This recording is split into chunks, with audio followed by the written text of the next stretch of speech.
E aí, agora falando como que nós podemos iniciar, né, o nosso planejamento de carreira. E aí, o primeiro ponto seria explorarmos as opções de atuação. Então, antes de mais nada, nós precisamos entender, dentro da nossa área, dentro do curso que você está cursando hoje, ou que você já cursou, ou que você pretende atuar, quais são as opções que você tem hoje, como você visualiza que você poderia entrar no mercado de trabalho, quais opções que você possui, e, após isso, conduzir pesquisas com pessoas que já estão na área, realmente fazer um networking, de conversar com pessoas para entender como elas ingressaram naquela posição, o que elas possuem de diferencial, para a gente realmente ter uma noção do que nós precisamos fazer para alcançar os nossos objetivos de carreira. E aí, muito linkado a isso, está a definição de metas inteligentes. Então, nós precisamos desenvolver realmente uma trilha, um caminho de onde nós desejamos chegar e o que, que nós temos que fazer nesse caminho para alcançar aquele objetivo. Por exemplo, se o meu objetivo é ser professor em uma universidade, eu preciso fazer uma graduação, fazer ou não um mestrado, mas sim ter um PhD, ter um estudo, me desenvolver em uma determinada área. Então, seria esse sentido de acordo com o seu objetivo pessoal de carreira. Pensar aí no caminho que nós precisamos trilhar para alcançar esse objetivo nosso de carreira.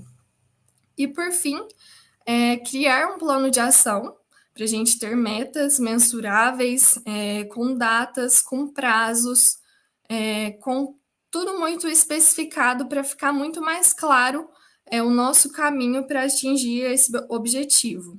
E aí também é muito importante nós termos um mentor que vai nos orientar assim nessa caminhada, que com certeza deve ser uma pessoa mais experiente, uma pessoa que já teve uma vivência nessa área, que pode ser um professor, uma pessoa que você admira, alguém que conhece realmente a fundo sobre o assunto e vai poder te dar bons conselhos.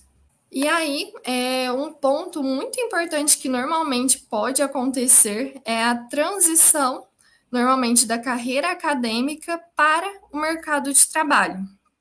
E aí, um ponto muito importante que muitas pessoas possuem por exemplo, um aluno que fez a graduação, fez um mestrado, fez um doutorado, surge um certo receio de como essa pessoa que se dedicou tanto à academia pode se inserir em uma vaga em uma indústria, em uma consultoria, em uma empresa. E aí, alguns pontos que eu trouxe para a nossa aula hoje seria que as habilidades são transferíveis. O que, que isso significa? Muitas vezes, quem seguiu para a área acadêmica ou que pretende seguir está propenso a situações que são capazes de nos auxiliar a desenvolver algumas skills. E essas skills, elas são transferíveis. A gente se desenvolveu, independente da gente estar em um ambiente acadêmico ou no mercado de trabalho. E essas skills são essenciais e importantes também para a gente no mercado de trabalho, trabalhando em equipe, trabalhando em uma empresa.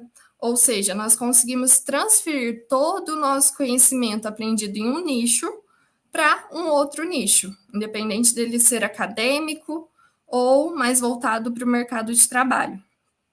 E aí, um ponto muito importante para quem pensa em no futuro fazer essa transição, para quem pretende fazer um PhD, um mestrado, mas não quer ser professor, não quer ter o seu próprio grupo de pesquisa, seria aprender a se vender, que seria a chave de todo essa questão. E aí, dentro dessa questão de aprendizado, a como nós vamos nos vender para o mercado de trabalho, está muito linkado à análise das nossas experiências. Então, seria realmente um momento de reflexão do que nós estamos aprendendo com aquela pós-graduação, com o nosso mestrado, com o nosso PhD. Eu trouxe aqui alguns exemplos de alguns questionamentos que nós podemos fazer para quem pensa em no futuro fazer uma pós, ir para a indústria, ir para a consultoria, ir para uma vaga editorial, que seria, por exemplo, se você fez pesquisa laboratorial, é muito importante que a gente faça esse questionamento para nós mesmos de qual foi a importância prática da nossa pesquisa. E aí, o questionamento é: o que você aprendeu com essa pesquisa? Muitas vezes é o gerenciamento de tempo, você pode ter trabalhado em equipe com outros alunos, você pode ter coordenado pessoas. Por exemplo, aqui no Brasil, existe muito a questão de alunos de iniciação científica. Então, para alunos de mestrado, doutorado, é uma experiência de orientar e coordenar outras pessoas. Então, isso já mostra o seu senso de liderança, o seu senso de organização. Então, quando você estiver se vendendo para alguma vaga, é muito importante pensar em todos os conhecimentos que você adquiriu, o quanto você se desenvolveu com aquelas atividades, para que isso seja vendido da melhor forma possível para um futuro contratante. E aí, um segundo exemplo que normalmente quem trabalha com pesquisa vê muito intensamente seria a análise de dados, cotação de materiais, organização de estoques. E aí, um outro ponto possível seria se questionar o que você aprendeu, qual foi a sua experiência, quais softwares você teve acesso, como você aprendeu a trabalhar com eles. Tudo isso são pontos que são, sim, diferenciais. Atualmente, saber trabalhar com dados, analisar dados é algo muito bem visto pelas empresas. Então, quando você faz um mestrado, um doutorado, um pós-doc, você tem acesso muito intenso com essa análise de dados, com a análise estatística. Então, use isso a seu favor. Mencione isso para os contratantes, fale o quanto você se desenvolveu e o quanto você tem conhecimento nesse assunto. E demonstre isso através das suas experiências. Da mesma forma que eu mencionei sobre a análise de dados, provavelmente você deve ter trabalhado ou irá trabalhar com cotação de materiais, reagentes, produtos, várias questões que vão estar ligadas à sua pesquisa e também com a organização de forma geral, organização do laboratório, organização de estoques. Pode ser que você tenha criado algo inovador no laboratório que você trabalha ou trabalhou. Então, tudo isso são pontos que são, sim, bem vistos e que demonstram o quanto você se desenvolveu na experiência acadêmica. E um bônus que os outros mentores também mencionam nas outras aulas seria usar o LinkedIn para ter exemplos. Então, busque pessoas que você viu que, por exemplo, estiveram na área acadêmica, fizeram um mestrado ou fizeram um PhD e que ingressaram naquela área que você deseja ingressar. Por exemplo, se eu pretendo ingressar na indústria, mas eu quero fazer um PhD, um mestrado, eu vou buscar pessoas no LinkedIn que fizeram esse caminho, então fizeram uma pós-graduação, mas ingressaram no mercado de trabalho na área que eu desejo ingressar. E aí, em cima disso, surge também a possibilidade de conversar com essa pessoa, de entender como foi para ela essa transição, quais dificuldades ela teve, e realmente pedir, assim, um suporte, um apoio, pois muitas vezes conversando a gente tem acesso a visões que se a gente não tivesse conversado, a gente não teria. Aqui também eu trouxe uma outra visão, que seria a transição para quem está no mercado de trabalho para a área acadêmica. E aí é um cenário também muito comum, existem muitas pessoas que optaram por não irem direto para um mestrado, para um PhD, para uma especialização, mas que desejam entrar na área acadêmica. E aí, quais seriam as dicas aqui mencionadas? Primeira delas, começar com um tempo hábil. Isso é algo chave, não só para quem está no mercado de trabalho, mas também para todos nós, que seria ter um planejamento, começar as aplicações, a preparação com uma certa antecedência, para a gente conseguir fazer todos os nossos processos com qualidade, a nossa preparação ficar uma preparação boa.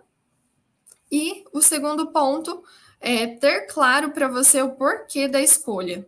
Então, principalmente para quem está no mercado de trabalho, o que te faz ter essa vontade, esse desejo de fazer uma pós-graduação? Você acha que vai agregar na sua carreira? Você acha que você se adaptaria melhor à área acadêmica? Quais seriam esses pós e contras, no seu caso, de forma pessoal, para você ingressar na área acadêmica?